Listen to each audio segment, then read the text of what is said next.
'Tis blueberry season once again, and you know what that means?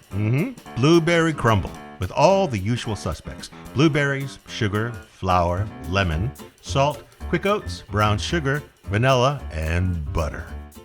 Now slather that pie plate of yours with butter. Then knock back a berry or 3 to taste how sweet or not the lot is. Perfect. Want to up the flavor ante? Use frozen Maine blueberries. Now this video isn't sponsored by any company, but hey Wymans, let's talk. And then toss the blueberries with sugar, flour, lemon juice, and salt. And then stir it all together till it's perfectly coated, just like that. Spritz with more lemon if the berries are super sweet. Now dump. Get in there, you little bastards.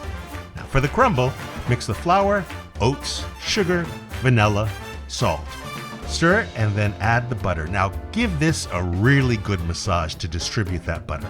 And don't get all fancy with the topping. Remember, clumps give character. Bake this baby for 25 to 30 minutes until bubbling, blue, and sassy. And you want to get fancy?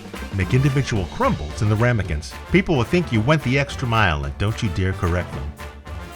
Now, take it out of the oven and cool it a bit, but not too much because you want the ice cream to get all super melty.